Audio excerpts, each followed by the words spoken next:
Halo, salam sejahtera bagi kita semua. Sebelumnya, perkenalkan nama saya Valentina Brutarigan dengan NIM 221401130. Nah, di sini saya akan mempresentasikan ataupun menjelaskan tugas dari mata kuliah Machine Learning, yaitu mengenai penjelasan singkat tipe agent, kemudian contoh-contohnya. Nah, pertama saya akan menjelaskan apa itu agent. Agent atau agen adalah sistem atau entitas yang dapat menerima input dari luar atau percep, di mana percep ini bisa kita sebut sebagai pandangan, opini gitu melalui sensor, dan nanti menghasilkan aksi melalui aktuator berdasarkan aturan atau model tertentu. Nah, agen ini atau agen ini bertujuan untuk mencapai tujuan tertentu dengan cara yang efisien. Nah, agen ini memiliki beberapa tipe. Berikut kita akan bahas lebih lanjut mengenai tipe-tipe dari agen ini. Tipe agen itu ada 5. Yang pertama itu kita bahas mengenai simple reflex agent. Jadi apa itu simple reflex agent? Simple reflex agent ini merupakan agent yang memiliki tindakan berdasarkan kondisi saat ini tanpa mempertimbangkan riwayat sebelumnya, atau agent ini bertindak berdasarkan aturan kondisi aksi atau if then rules tanpa mempertimbangkan sejarah atau masa depan. Nah, contohnya itu lampu otomatis yang menyala ketika mendeteksi gerakan. Nah, dia di mana di sini dia langsung melakukan aksi ketika dia mendeteksi gerakan. Berarti dia langsung melakukan aksinya tanpa mempertimbangkan apa yang udah terjadi di sebelumnya gitu. Kemudian vacuum cleaner agent yang menyedot kotoran jika ada di tempatnya. Nah, jadi ketika vacuum cleaner melakukan pembersihan gitu, kalau ada debu dia langsung menghisapnya gitu.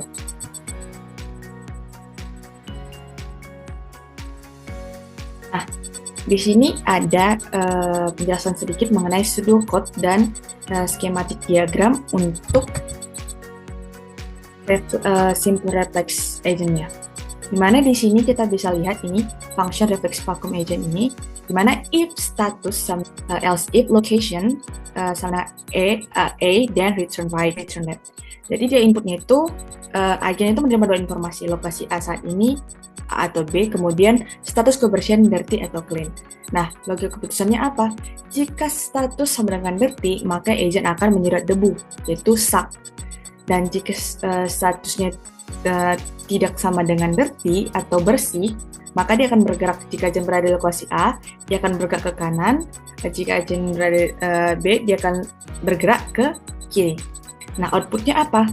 Outputnya di mana agent ini akan memberikan aksi berdasarkan kondisi lingkungannya. Nah, kemudian di sini ada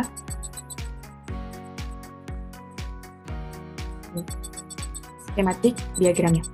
Jadi ini skematik diagram environment ini merupakan lingkungannya. Jadi dia agent ini beroperasi dalam suatu lingkungan yang berubah seiring waktu. Kemudian agent ini mengalami lingkungan menggunakan sensor. Nah, dari sensor ini, sensor menerima input dari lingkungan dan menentukan what the world is like now.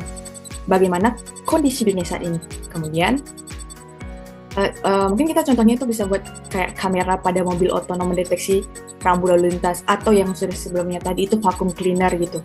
Sensor debu pada robot vacuum cleaner itu mendeteksi apakah lantainya sekarang kotor atau bersih gitu. Nah, kemudian di sini ada condition, ada aturan kondisi aksinya.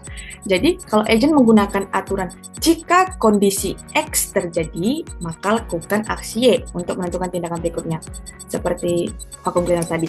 Jika lantai kotor, sedot debunya. Jika lantai bersih, pindah ke lokasi lain gitu.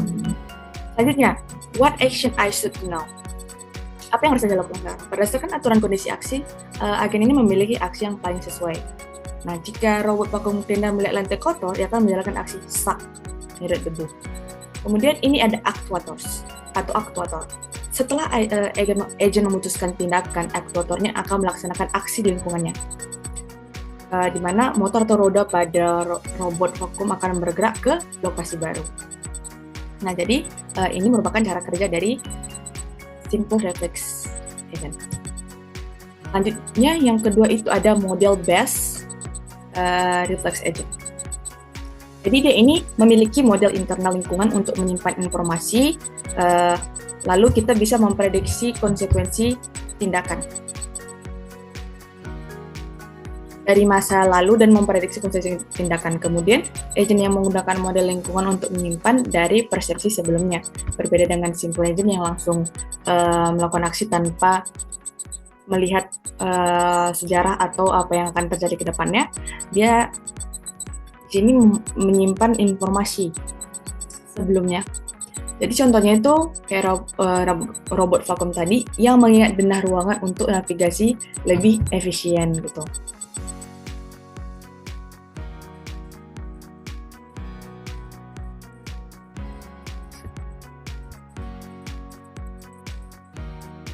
Nah, ini juga ada pseudocode-nya dan ada juga schematic diagramnya. Jadi dari pseudocode-nya itu kita lihat dari persistence-nya itu state itu representasi internal agent tentang keadaan dunia saat ini, kemudian ada transition model atau model yang menggambarkan bagaimana keadaan berikutnya tergantung pada keadaan sekarang dan aksi yang akan diambil. Kemudian ada sensor model. Ini dia model yang menggambarkan bagaimana kondisi dunia tercermin dalam sensor agentnya. Kemudian ada rules. Terus ini sekumpulan kondisi atau aturan aksi yang digunakan agent untuk mengambil keputusan. Kemudian ada action. Ini aksi terbaru yang diambil agent, yang dimana nanti awalnya kosong. Nah, kemudian di sini nanti ada update state. Jadi di update state ini, agent itu memperbarui pemahamannya tentang keadaan dunia berdasarkan persep input dari sensor, aksi sebelumnya, dan model lingkungan. Kemudian di rule match ini, agent akan mencocokkan keadaan saat ini dengan aturan yang ada untuk menentukan terbaik.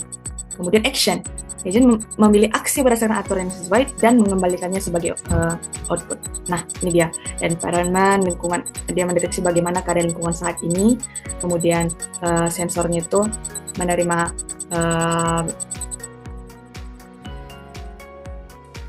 persep, kemudian memperbarui state-nya berdasarkan input lingkungan model sekitar, kemudian agent memilih aturan yang sesuai. Kemudian proses ini setiap kali agent akan diulangi setiap kali agent menerima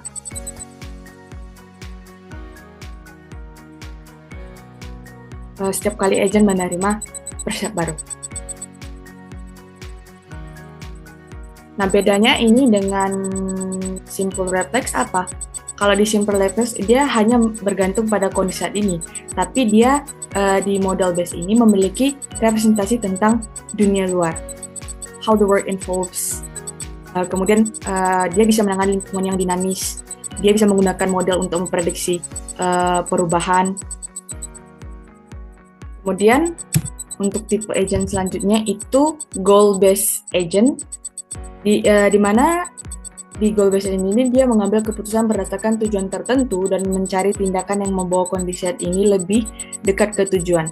Agent yang bertindak berdasarkan tujuan tertentu dan memiliki tindakan yang dapat mencapai tujuan tertentu.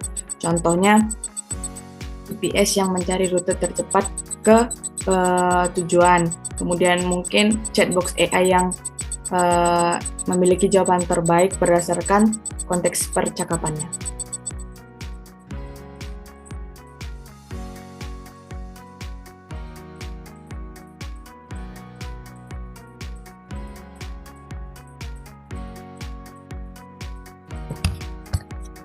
Nah, ini dia untuk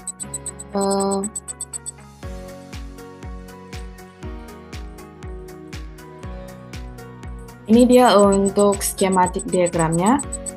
Kalau di sebelumnya tadi nah, baik kita lanjut untuk schematic diagram untuk bagian ini di mana what the world is like now. Agent menyimpan representasi tentang dunia world evolves. Bagaimana dunia berubah dari waktu ke waktu.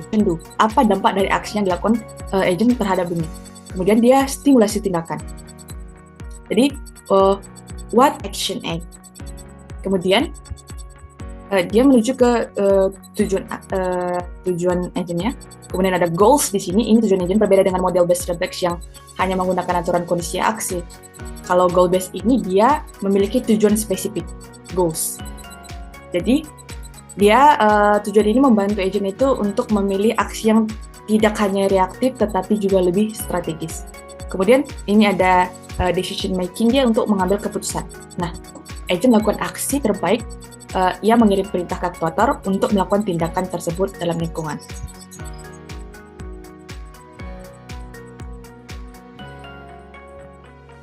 Nah, sekarang utility based agent. Apa bedanya utility based agent dengan yang sebelumnya? Nah, di utility based agent ini dia hanya mempertimbangkan tujuan, tidak hanya mempertimbangkan tujuan, tetapi juga tingkat kepuasan atau utility dari suatu tindakan agar dapat memilih tindakan optimal. Contoh, asisten virtual atau Google Assistant atau Siri di iPhone yang memiliki respon terbaik berdasarkan preferensi pengguna. Kemudian seperti sistem rekomendasi Netflix yang menyarankan film berdasarkan skor kepuasan pengguna. Nah, ini dia untuk environment-nya. Hampir sama seperti goal base-nya, tapi di sini ada utility dan in such state. Jadi dari environment buat dari internal dia bakal menyimpan representasi dunia dan bagaimana dunia berubah. Dari prediksi dampak dan aksi, what it would be like if I do action A. Kemudian di sini ada utility function. Jadi utility function ini di mana agent itu mengevaluasi seberapa baik kondisi yang akan terjadi jika melakukan suatu aksi dengan mengukur tindakan kebahagiaan atau keuntungan dari kondisi tersebut. How happy I will be decision making, what action I should do now. Kemudian aktuator untuk melakukan aksi yang telah dipilih dalam lingkungan. Yang terakhir itu ada learning agent. Namanya saja sudah learning. Jadi dia itu mampu belajar dari pengalaman dan memperbaiki performa seiring waktu. Jadi agent ini dapat belajar dari pengalaman dan meningkatkan kinerjanya gitu. Contoh, AI rekomendasi YouTube yang terus menyesuaikan rekomendasi berdasarkan riwayat tontonan pengguna, atau agent yang belajar memprediksi pola cuaca berdasarkan data historis. Dari sini kita bisa lihat apa? Jadi ketika kita membuka YouTube misalkan, nah kita buka musik dengan genre rock. Nah, setelah kita keluar dari YouTube dan kita membuka YouTube kembali di beberapa waktu kemudian, YouTube itu akan memberikan rekomendasi-rekomendasi musik atau bisa menjadikan ke dalam bentuk playlist gitu musik-musik yang serupa, atau dia membaca pola, kebiasaan, kemiripan dengan musik yang kita putar sebelumnya, genre musik yang kita putar sebelumnya gitu. Kemudian contoh lain itu seperti feed IG atau feed TikTok gitu. Kalau kita menonton satu video secara full gitu, atau konten secara full, isi dari feed TikTok kita atau feed IG kita itu bakal memunculkan hal-hal yang serupa seperti yang kita tonton sebelumnya gitu. Jadi dia membaca pola atau learning, belajar dari pengalaman sebelumnya. Nah, ini dia untuk skematik diagramnya. Jadi di sini environment dia menerima sense. Jadi di sini dia elemen kinerja di mana bertanggung jawab untuk mengambil keputusan berdasarkan pengetahuan yang dimiliki agent saat ini. Dan ini adalah bagian dari agent yang melakukan aksi dalam lingkungan. Kemudian ada kritik. Kritikus atau pengawas kinerja ini membandingkan kinerja agent yang dengan standar performa yang diharapkan dan memberikan feedback kepada learning element mengenai seberapa baik agent bekerja. Nah, ini ada learning element. Di mana learning element ini dia menggunakan feedback ini melakukan perbaikan pada knowledge ada change. Jadi udah tahu, jadi dia melakukan perubahan gitu. Kemudian di sini ada problem generator. Jadi dia di sini generator masalah, dia mengusulkan tindakan baru atau eksperimen untuk menemukan cara yang lebih baik dalam menyelesaikan masalah, kemudian mendorong agentnya untuk melakukan dan belajar mereka performa dan mencoba sesuatu yang dan kembali ke aktuator. Jadi dia melakukan sesuai dengan agent akan melakukan sesuai dengan tindakan yang paling baik yang sudah belajar ataupun yang diperbarui yang harus dilakukan. Atau mungkin dia seperti ini. agent beroperasi dalam lingkungan gitu, menerima sensor. Kemudian create learning element itu untuk memperbaiki agent strategi. Kemudian problem generator ini untuk memberikan tantangan baru, mendorong agent untuk mengeksplorasi tindakan baru yang mungkin lebih efektif. Kemudian agent menjadi lebih pintar seiring waktu, dan agent belajar dari kesalahan untuk mengoptimalkan keputusannya. Jadi ini adalah 5 tipe-tipe agent dan kemudian contohnya yang sudah saya berikan sebelumnya. Jadi sebagai summary atau kesimpulan itu, intelligent agents dia memiliki berbagai tipe dengan keunggulan dan kelemahan masing-masing. Nah, tipe agent ini digunakan dalam berbagai aplikasi AI atau artificial intelligence, dari sistem otomatis hingga machine learning. Nah, pemilihan tipe agent ini juga bergantung pada kompleksitas tugas dan kebutuhan sistem. Jadi kita bisa menyesuaikan masing-masing sesuai dengan kebutuhan kita. Baik, terima kasih. Sekian untuk penjelasan saya mengenai tipe agent dan contoh-contohnya. Saya Valentina Brutarigan. Mohon maaf jika ada kesalahan kata. Semoga penjelasan ini bermanfaat. Terima kasih.